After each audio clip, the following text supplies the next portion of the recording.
اللهم صل على سيدنا محمد يا رب صل وسلم دائما ابدا على حبيبي.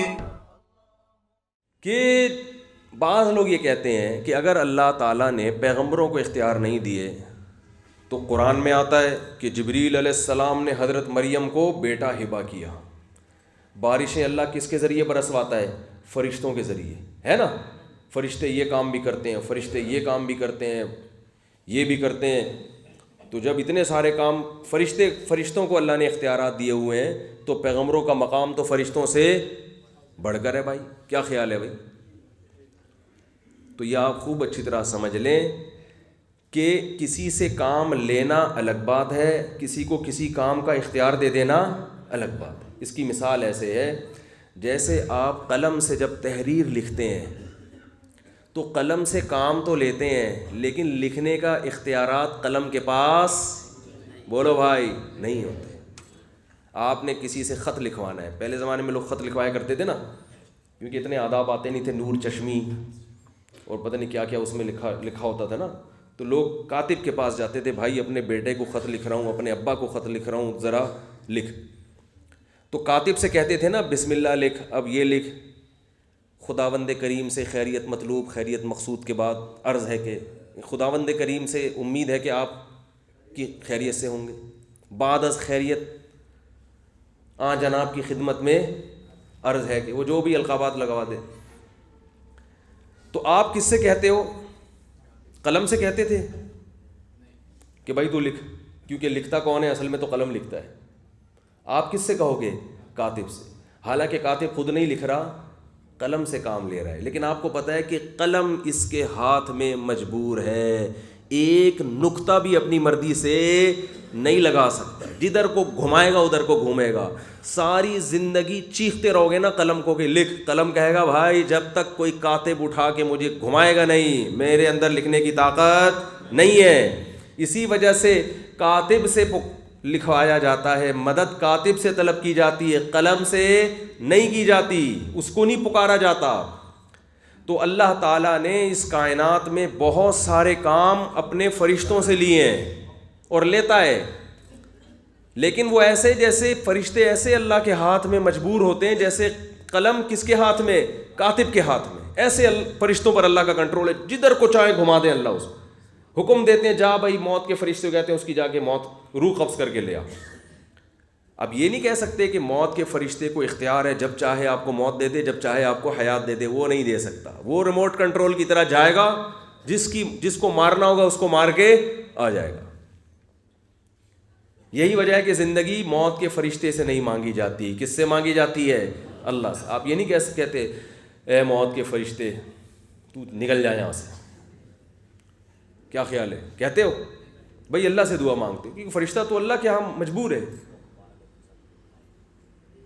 جبکہ مشرک کا یہ عقیدہ ہے کہ اللہ پیغمبروں سے جو کام لیتے ہیں تو کیا مطلب اللہ نے خوش ہو کے پیغمبروں کو بھی اختیارات دے دیے ہیں، اختیار دے دیے پیغمبر جو چاہے کرتے رہیں.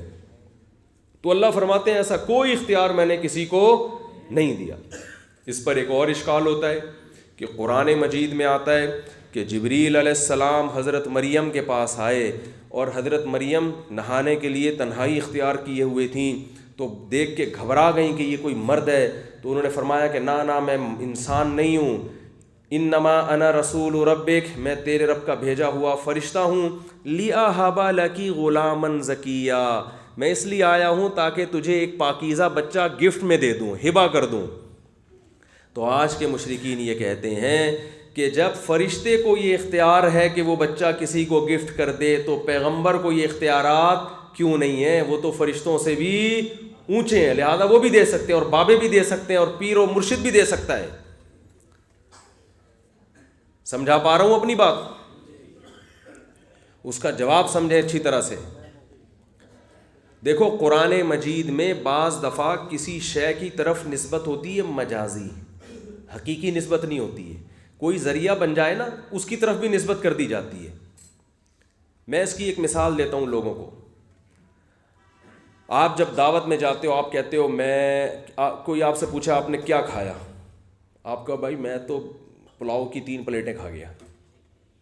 کیا کھا گیا؟ تو کھانے کی نسبت آپ پلیٹوں کی طرف کر رہے ہو، حالانکہ پلیٹیں آپ اگر کھاؤ گے تو آئندہ کوئی آپ کو دعوت میں کبھی بھی نہیں بلائے گا، بولے گا بندہ تو پوری پلیٹیں غائب کر دیتا ہے یار. کوئی پوچھ رہا ہوتا ہے کتنی ڈشیں کھائی، بھائی میں تو صرف 2 ڈشیں کھائی میں نے. تو سوال پیدا ہوتا ہے ڈش کیسے کھا گیا تو مراد ڈش نہیں ہوتی، بلکہ ڈش کے اندر جو چاول ہوتے ہیں وہ ہوتے ہیں. 1 پلیٹ بریانی ہوتی ہے، پلاؤ ہوتی ہے، پلاؤ کھا گیا. لیکن پلاؤ اور اس پلیٹ کا گہرا رشتہ ہے، تو مجازاً نسبت کر دی جاتی ہے کس کی طرف؟ پلیٹ کی طرف. آپ کہتے ہو یار میری گاڑی پنچر ہو گئی ہے، میں بھی تھوڑی دیر میں آؤں. گاڑی تھوڑی پنچر ہوئی، گاڑی کا ٹائر پنچر ہوا ہے نا، تو ٹائر کو بیچ سے ہٹا کے درمیان نسبت کدھر کر دی؟ گاڑی کی طرف. تو ایسے ہی بعض دفعہ مجازی طور پر پیغمبر یا فرشتے کی طرف نسبت کر دی جاتی ہے. جبریل نے پھونک ماری، ہرگز جبریل نے اولاد نہیں دی. جبریل کو اللہ نے کسی کو اولاد دینے کا اختیار دیا ہی نہیں ہے. اللہ کے پاس ہے اختیار. اللہ نے جبریل سے کہا جا کے پھونک مارو، میں اپنی طاقت اور قدرت سے حمل ٹھہرا دوں گا، اپنی طاقت اور قدرت سے حمل ٹھہرا دوں گا. تو یہ اللہ کا کام تھا. مجازاً نسبت کس کی طرف کی گئی ہے؟ جبریل کی طرف. مجازاً، حقیقت نہیں ہوتا ایسے. بعض مشرکین یہ کہتے ہیں کہ بھائی تم کہتے ہو کہ پیغمبر کو اختیارات نہیں ہیں، تو پیغمبر نے تو چاند کے 2 ٹکڑے کیے، یہ اسباب کے تحت آتا ہی ہے. ارے یہاں بیٹھے بیٹھے انگلی کے اشارے سے چاند کے 2 ٹکڑے کرنا کوئی سائنٹیفک لاجک ہو سکتی ہے اس کی؟ بولے نا، نہیں ہو سکتی. تو کہتے ہیں جب پیغمبر زمین پہ بیٹھ کے چاند کے 2 ٹکڑے کر سکتے ہیں تو ہمیں اولاد اور ہماری بگڑی کیوں نہیں بنا سکتے، اولاد کیوں نہیں دے سکتے؟ یہ بھی تو اسباب سے ہٹ کے ہے نا. جب موسیٰ علیہ السلام لاٹھی کو سانپ بنا سکتے ہیں، اژدہا بنا سکتے ہیں، عیسیٰ علیہ السلام مردوں کو زندہ کر سکتے ہیں. عیسائی یہ کہتے ہیں کہ حضرت عیسیٰ کو تم بھی مانتے ہو کہ مردوں کو زندہ کر دیتے تھے، کوڑ کے مریض کے ہاتھ پھیرتے اس کو شفا مل جاتی، پیدائشی نابینا کی آنکھوں پہ ہاتھ رکھتے اس کی بینائی واپس لوٹ جاتی. تو جب عیسیٰ ابن مریم اتنے سارے کام کر سکتے تھے حالانکہ اس کی کوئی لاجک نہیں تھی، تو اگر ہم ان کو دعا میں پکاریں گے تو وہ ہمیں اولاد بھی دے سکتے ہیں، وہ ہمارے بیماروں کو شفا بھی دے سکتے ہیں. یہ سوال سمجھ میں آ رہا ہے کہ نہیں آ رہا ہے؟ اس کے جواب دے کے بس میں بیان ختم کرتا ہوں تاکہ عقیدہ تو کم از کم درست ہو جائے نا. اس کا جواب یہ ہے کہ یاد رکھو پیغمبر کا وہ عمل جس کو ہم معجزہ کہتے ہیں، وہ پیغمبر کا اپنا عمل تصرف نہیں ہوتا، وہ خالصتاً کس کا عمل ہوتا ہے؟ اللہ کا. اس میں صرف پیغمبر کا ہاتھ استعمال ہوتا ہے. پیغمبر کو اختیارات نہیں دیے جاتے کہ چاند کے 2 ٹکڑے کر سکتے ہیں آپ جب چاہیں لاٹھی کو سانپ بنا سکتے ہیں. ایسا نہیں ہے. اس کی سب سے بڑی دلیل یہ ہے کہ موسیٰ علیہ السلام ایسا نہیں تھا کہ جب لاٹھی کو پھینکتے ہیں وہ سانپ بن جاتی ہو. نا نا نا نا نا، موسیٰ علیہ السلام کے پاس یہ اختیارات نہیں تھے. یہی وجہ ہے کہ جب بھی لاٹھی پھینکنے کی باری آئی موسیٰ علیہ السلام نے وہی کا انتظار کیا. اللہ نے فرمایا موسیٰ اس کو زمین پہ ڈال دے، میں اپنی قدرت سے جب چاہوں گا اس کو سانپ بناؤں گا، اپنی قدرت سے جب چاہوں گا پتھر سے 12 چشمے نکال دوں گا، اپنی قدرت سے جب چاہوں گا اس کو سمندر پہ مارو گے سمندر 2 حصوں میں تقسیم ہو جائے گا. اگر حضرت موسیٰ علیہ السلام کو یہ اختیار ہوتا کہ جب چاہے لاٹھی کو سانپ بنا دیں تو اپنی ہی بنی ہوئی لاٹھی کو جب سانپ بنتا دیکھتے تو گھبراہٹ کا شکار نہ ہوتے. آپ سورہ طٰہٰ اٹھا کے دیکھیں، سورہ طٰہٰ میں اللہ نے کوہ طور پہ حضرت موسیٰ علیہ السلام کو بلایا. سورہ طٰہٰ میں وَمَا تِلْكَ بِيَمِينِكَ يَا موسیٰ، اے موسیٰ یہ تیرے دائیں ہاتھ میں کیا ہے؟ قَالَ هِيَ عَصَايَ، حضرت موسیٰ نے فرمایا میری لاٹھی ہے. أَتَوَكَّأُ عَلَيْهَا، پتے ٹیک لگاتا ہوں. وَأَهُشُّ بِهَا عَلَىٰ غَنَمِي، درختوں کے پتے جھاڑتا ہوں بکریوں کے لیے. وَلِيَ فِيهَا مَآرِبُ أُخْرَىٰ، اور بھی بہت سارے کام ہیں. ان میں سانپ بنانے کا کہیں بھی تذکرہ بولو نہیں. یہ سارے کام لاجک کے تحت ہوتے ہیں نا. ٹیک لگاتا ہے انسان، یہ لاجک ہے، سائنٹیفک لاجک ہے اس کی. درختوں سے پتے جھاڑتا ہے انسان، یہ لاجک میں آتی ہے چیزیں.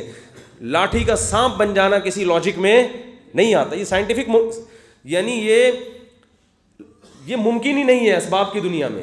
جادوگروں نے جو کیا نا وہ نظر کو دھوکہ دیا، حقیقت میں نہیں بنایا. اس پہ میں ابھی آتا ہوں.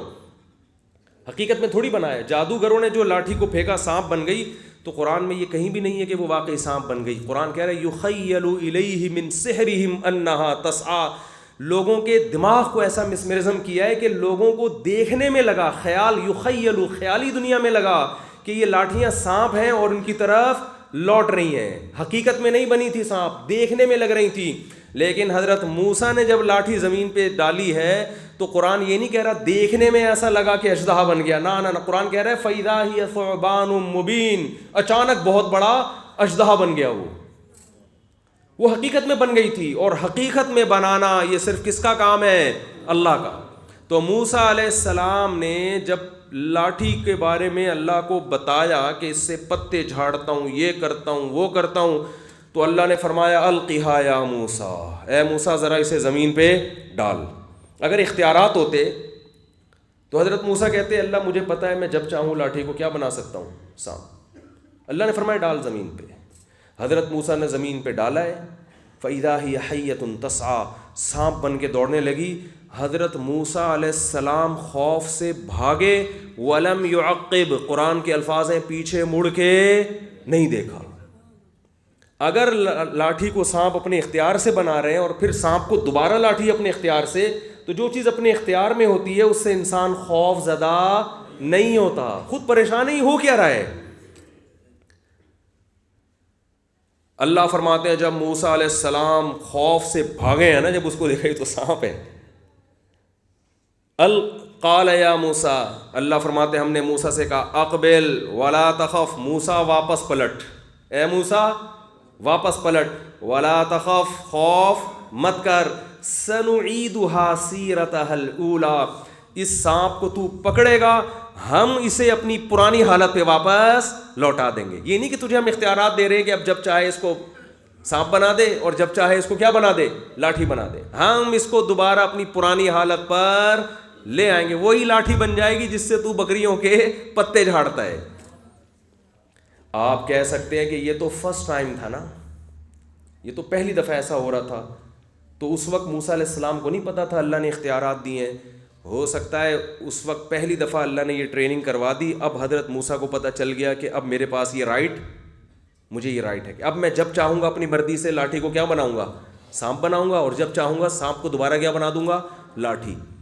تو یہ اس لیے غلط ہے کہ آئندہ جب کبھی لاٹھی کو سانپ بننا ہوا ہے، حضرت موسیٰ علیہ السلام نے اللہ کی پرمیشن کا انتظار، وہی کا انتظار. جادوگروں کا مقابلہ ہو رہا ہے. کئی دفعہ حضرت موسیٰ لاٹھی کو سانپ بنتا دیکھ چکے ہیں. فرعون کے پاس گئے، زمین پہ ڈالا، لاٹھی سانپ بن گئی. بہت دفعہ یہ معجزہ ہوا ہے. اس کے باوجود جب جادوگروں سے مقابلہ ہو رہا ہے، قرآن کے الفاظ ہیں ادھر ہزاروں جادوگر، اور انہوں نے لاٹھیاں زمین پہ ڈالی، وہ ہزاروں سانپ بن کر حضرت موسیٰ کی طرف دوڑنے لگیں. یہاں حضرت موسیٰ لاٹھی لے کے کھڑے ہوئے اکیلے، اور آپ کے ساتھ حضرت ہارون. قرآن کہہ رہا ہے فَأَوْجَسَ فِي نَفْسِهِ خِيفَةً موسیٰ، یہاں بھی موسیٰ کے دل میں کیا ہوا؟ خوف. یہ میرا ہوگا کیا؟ اتنے سارے سانپ میرے پہ حملہ کریں گے، میں تو بچوں گا ہی نہیں، میں تو ہار گیا مقابلہ. بھائی اگر اختیارات ہوتے تو کہتے کوئی بات نہیں، میرے پاس تو یہ بڑا زبردست سجدہ ہے، میں تو جب چاہوں گا بنا دوں گا. نا نا نا نا نا نا. قرآن کہہ رہے قُلْنَا لَا تَخَفْ، یہاں بھی اللہ نے فرمایا موسیٰ گھبرا مت، اِنَّكَ أَنْتَ الْأَعْلَىٰ، آج مقابلہ تو جیتے گا. وَأَلْقِ مَا فِي يَمِينِكَ، تیرے دائیں ہاتھ میں جو لاٹھی ہے نا اس کو کیا کر دے؟ زمین پہ ڈال دے. تلقف ما صنعوا، جتنا جادو ہے نا یہ ایک نوالے میں یہ سانپ کیا، تیرا جو سانپ ہے یہ کیا کرے گا؟ نگل لے گا اس کو.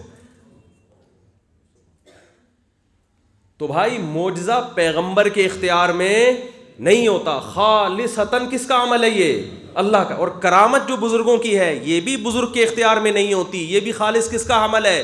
اللہ کا ہے.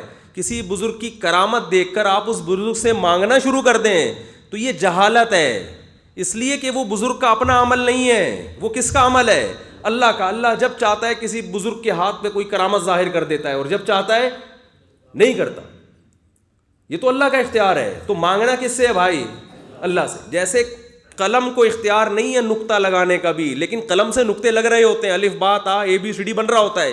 اس کے باوجود آج تک کوئی بے وقوف کبھی قلم کو نہیں پکارتا، ہمیشہ کاتب سے مدد طلب کی جاتی ہے.